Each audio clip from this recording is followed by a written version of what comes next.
Greetings viewers, 'tis I, your friendly neighborhood Eric the Car Guy, here to help you with your mechanical issues. Hey, do me a favor, like this video, watch the whole thing, subscribe, do all that stuff. In the meantime, what I'm going to do is provide you with some entertainment and possibly some education, at least that's my hope. It wasn't too long ago where I did a video replacing the starter on my 2004 Honda Element K-Series. That's this guy right here. When I started it up, there was this embarrassing squealing noise.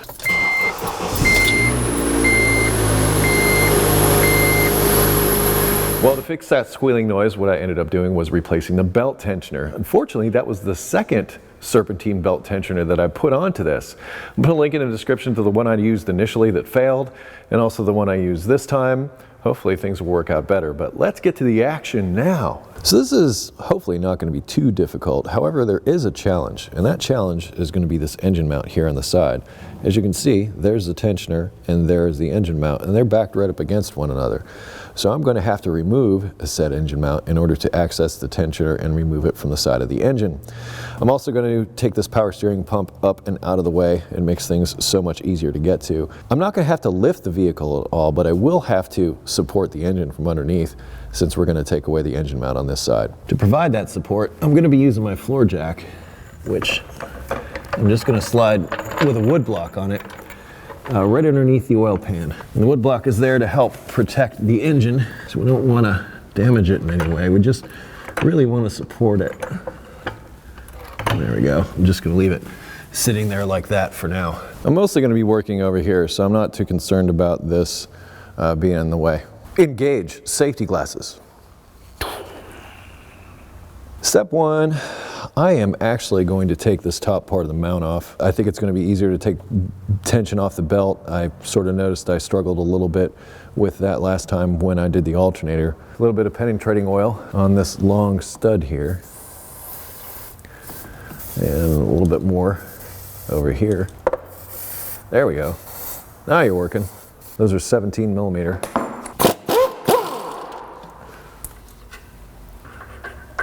That stud is so long that I can't even, funny. I'm just going to lift the engine up until it's even.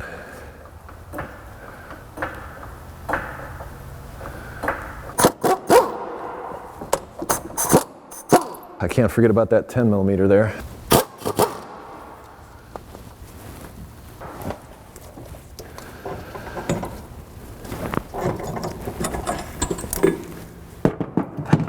It almost seems like we've got all kinds of room now. And I should have a little more room to get to the belt tensioner, which is 14 millimeter. I'm right in your camera face.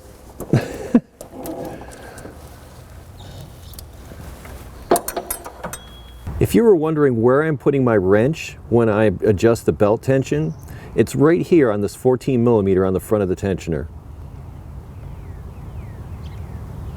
I'm just going to gently pull the belt back. Now to remove the power steering pump. It has two 12s if memory serves, top and bottom here. Come on, you can do it. Find your home. There it is. It's sort of a long bolt.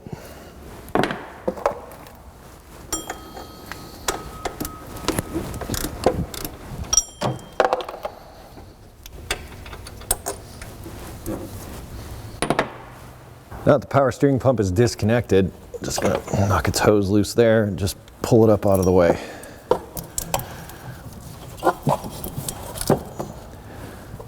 Got all kinds of room to work in there now. Maybe a little more height. Now, if you have difficulty accessing the lower fastener on the belt tensioner, you can loosen the motor mount bracket on the side of the engine and move it out of the way like I am doing here. You don't have to do this, but it can be helpful if you're having difficulty accessing the lower fastener. Here's the problem. This lower bolt down here is sticking out too much and hitting that power steering line. But my solution was to just pull the bolts out and let that thing swing back out of the way, because all I need is access to this. With that swung out of the way, I should be able to easily access that lower fastener. And I can.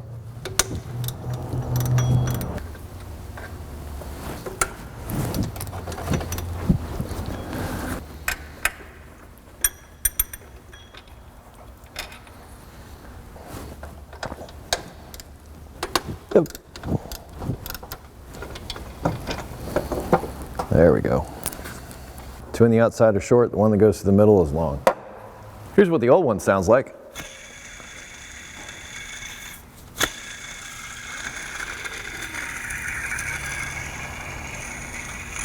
No bueno. New one. I'm gonna make it all better. Bolt goes through the middle, and it should go down onto here something like that. Gonna leave a little slop until I get the other ones in.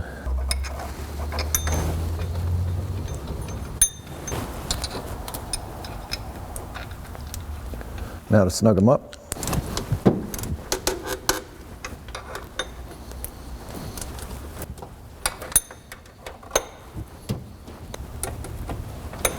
We're like almost home free.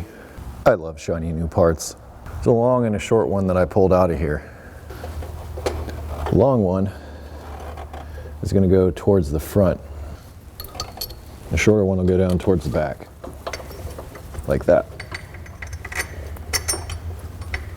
So when you go to do this at home, I'd suggest just loosening the bottom bolt and not even bothering taking it all the way out like I did. Just loosen it enough so you can pivot the whole thing back.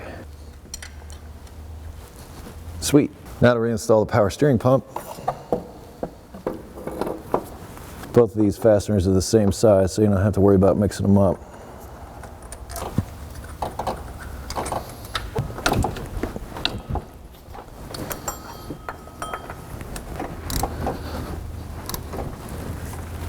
Now if I can thread this belt on here.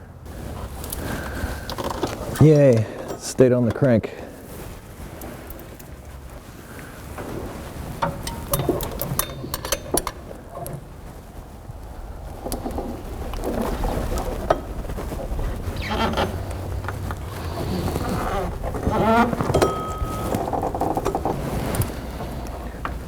Make sure the belt went on to everything. If it didn't, you can look at it from underneath just to be sure, but I can see that it went on everything up here. Now, there's just that engine mount to install. Lower the engine down a bit.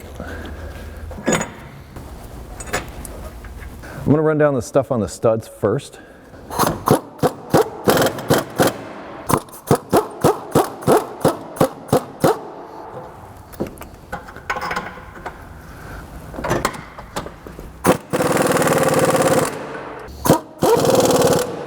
And finally the ground. Grounds are good. And a light bump with a 3/8 should do it. Start it up, make sure everything's good. It's all quiet now. I've got a ton of additional videos on this 2004 Honda Element as well as the K-Series engine. I'll link those down in the description to make those easier for you to find. If you have automotive questions not covered in this video, I ask that you head over to EricTheCarGuy.com. Yes, I will also link that in the description for you. Aside from that, be safe, have fun, stay dirty. Thank you so much for watching. I'll see you next time.